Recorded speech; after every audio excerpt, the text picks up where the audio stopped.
everybody! Today we're gonna have a story time. I actually wanted to make this story time for such a long time, but I didn't do it for mostly legal reasons. So today we're gonna play a game called Don't Get Sued for Defamation. I want to preface this video by saying that I work with a lot of Japanese brands, and I'm actually modeling in a fashion show for my friend's brand. Her name is Hiroko Tokumine, and if you've been following me for a while, you probably know about her. She makes Lolita clothes. She's amazing. I put it all up on my social media, so if you would like to learn more about that and check out Hiroko's brand, please check there. And yeah, like I've worked with so many brands in Japan doing like modeling, PR, consultancy, working just with their social media, and it's been a mostly positive experience. But with anything, when you work with a large volume of people or companies, there are going to be negative experiences. And I'm going to give 2 examples today. One of them was honestly one of the worst experiences of my entire life. Okay, so backstory. This was around 4 or 5 years ago, and I was teaching private students English on the side, just as like a little side job. So I got this new student, and he was a very rich Japanese gentleman, kind of like the normal kind of student you will get in this kind of job. They'll normally meet around 40 to 60, they'll have a lot of money, and they'll just be bored. So I agreed to teach this man, and I went to meet him, and we had our first lesson. He immediately said that the reason he was looking for an English teacher is that he was looking for someone to work with him on his brand.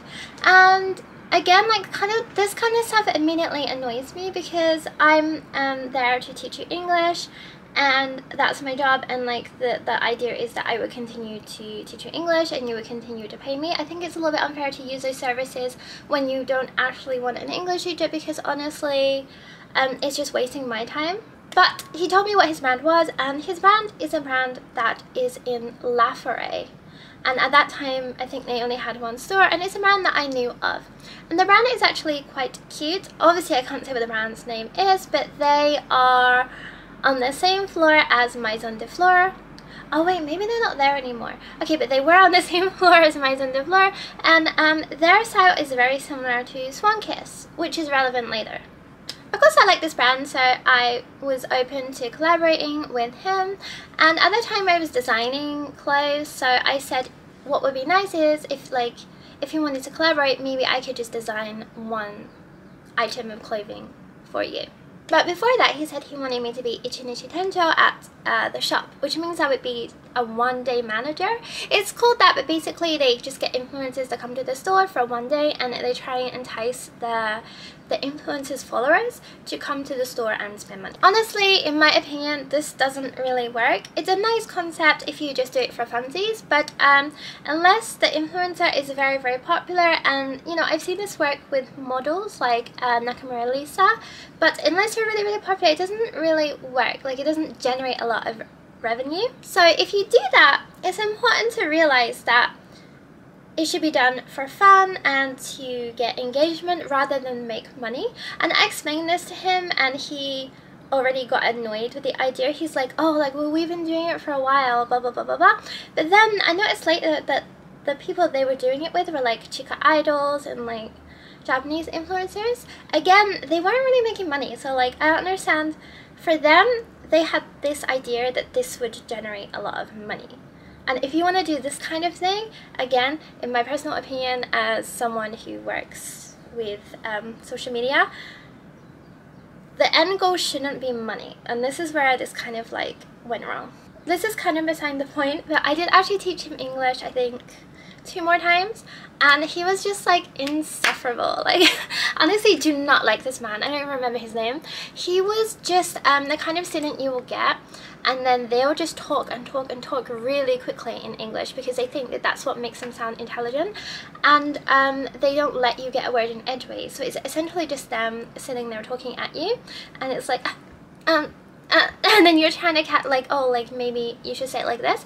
And then at the end of one of the lessons we had, he got kind of annoyed at me, and he was like, you didn't even check my English, you didn't even correct me. And I'm like, I kept trying, but you wouldn't start talking. And I noticed that that's what something about this whole thing, that he would get annoyed or frustrated very easily. So immediately I was like, I don't really want to work with this person, so I was very reluctant. But anyways, we had a meeting at their office and he introduced me to the manager of the shop.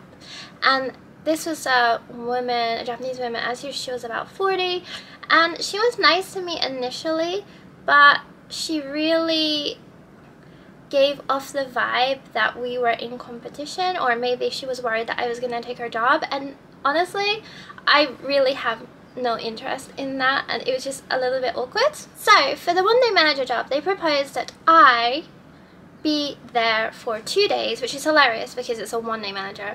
So I was supposed to be there for the weekend from, I guess, like 9 to 5, and I would just wait at the shop, tell my followers to come, and then they proposed the idea that I would have to sell something.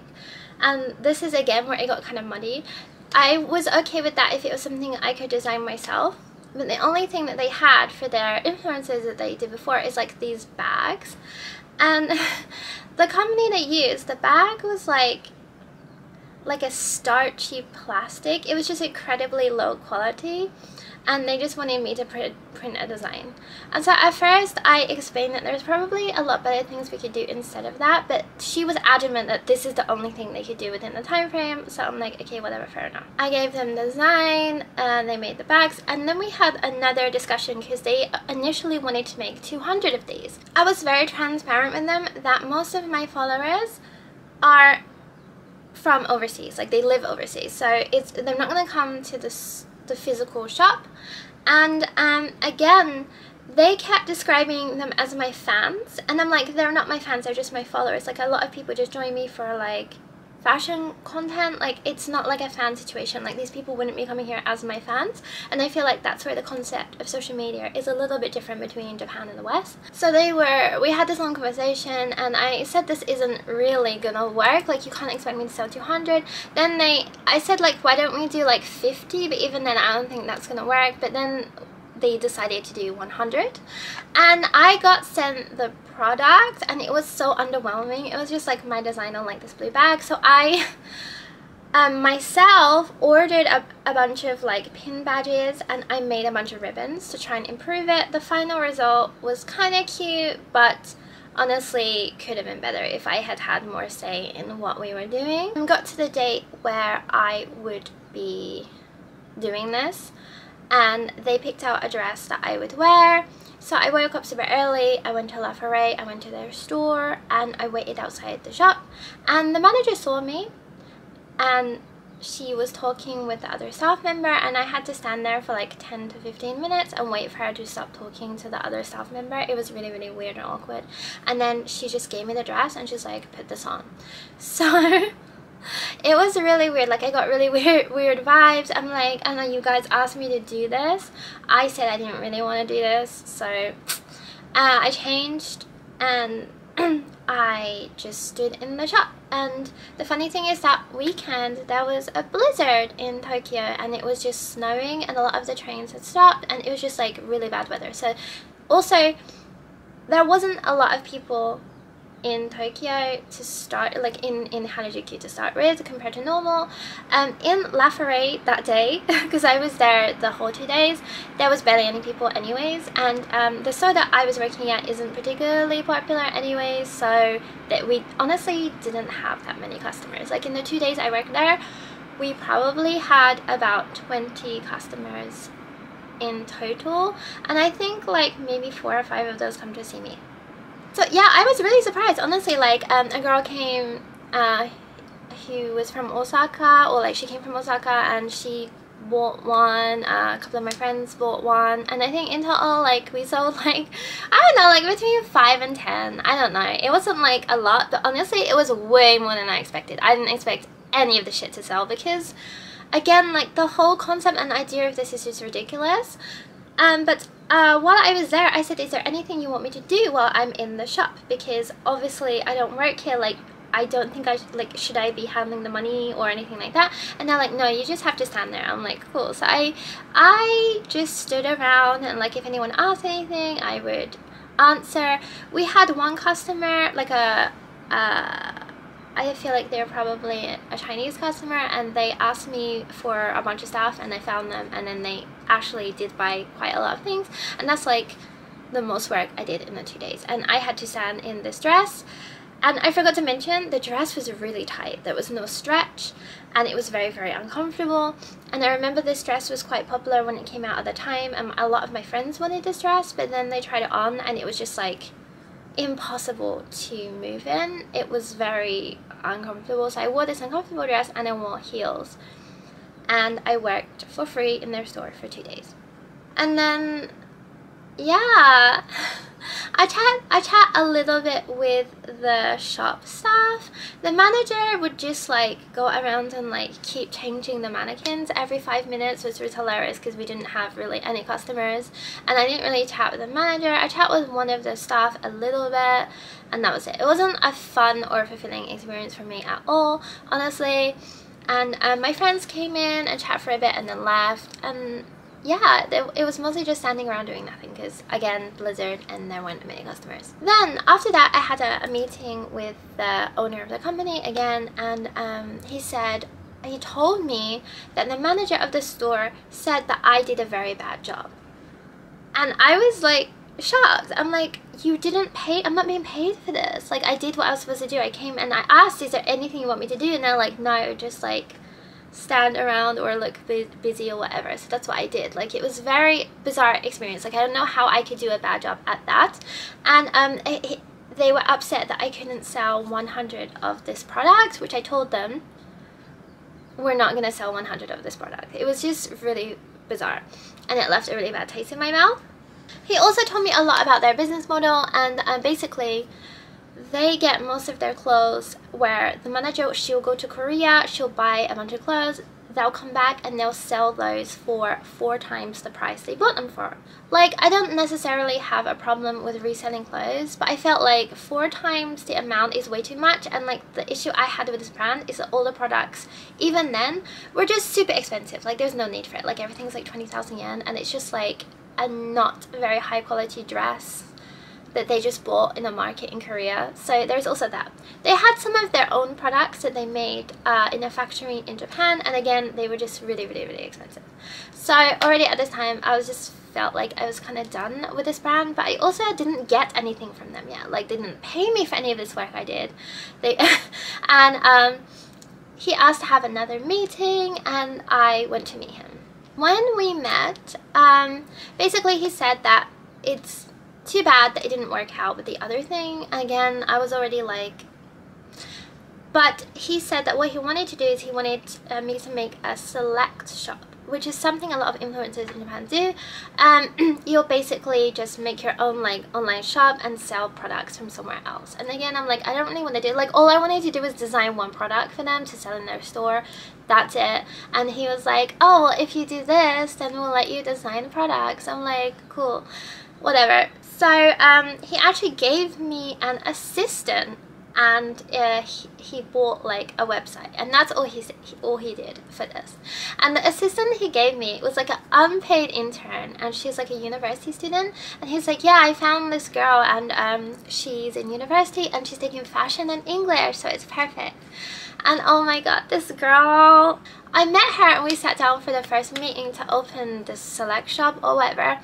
This girl did not know how to use any Windows software like Microsoft Word or any spreadsheets or anything like that, and she's supposed to be the friggin' accountant.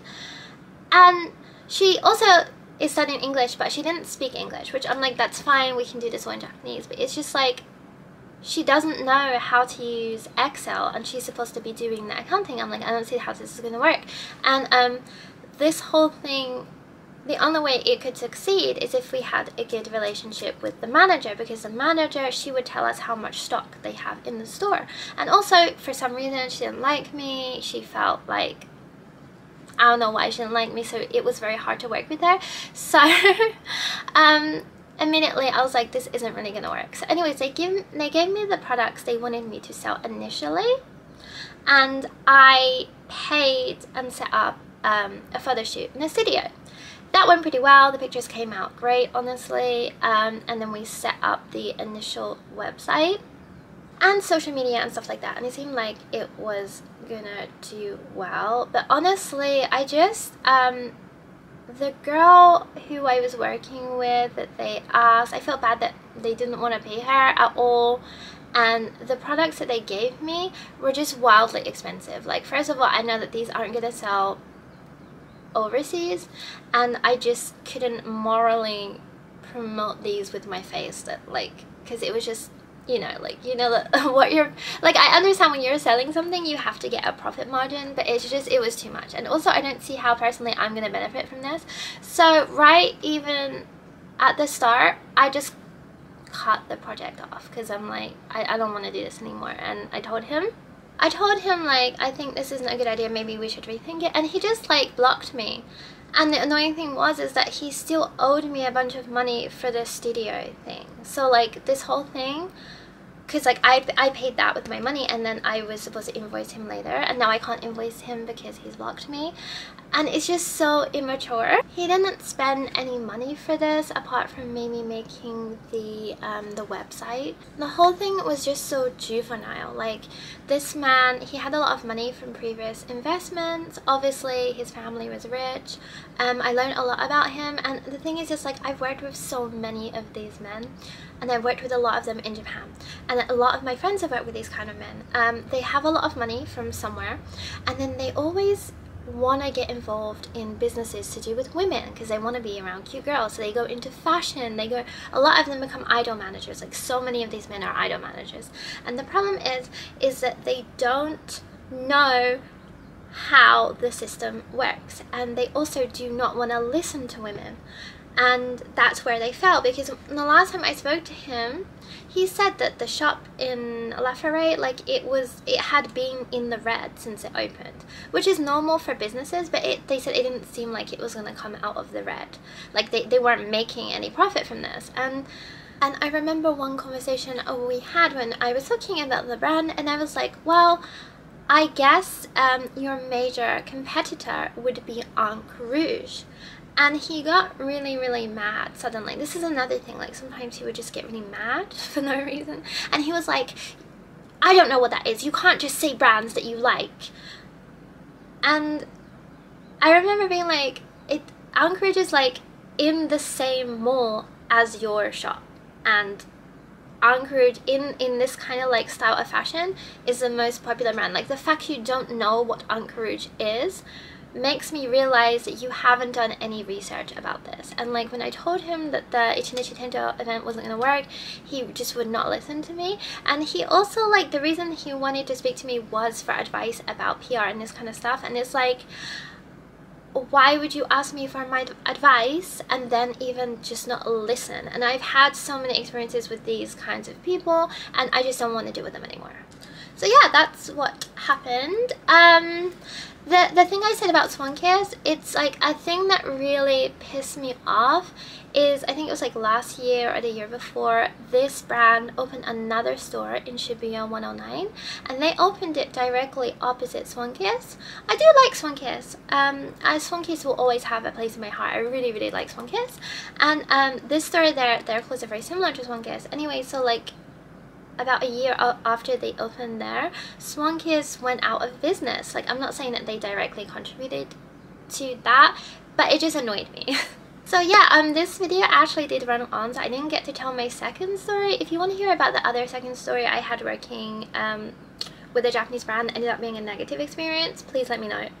So yeah, for me that was a good learning experience about what to avoid, because now I'm very good at recognizing this kind of person or manager that just has way too much money. Because I remember also he said that his hobby was, he enrolled in Oxford University in England, and like twice a week he would fly there and take some classes and fly back to Japan, which is just ridiculous. And he admitted to me that that's why he also wanted to take English classes, is that no one in his class could understand what he was saying.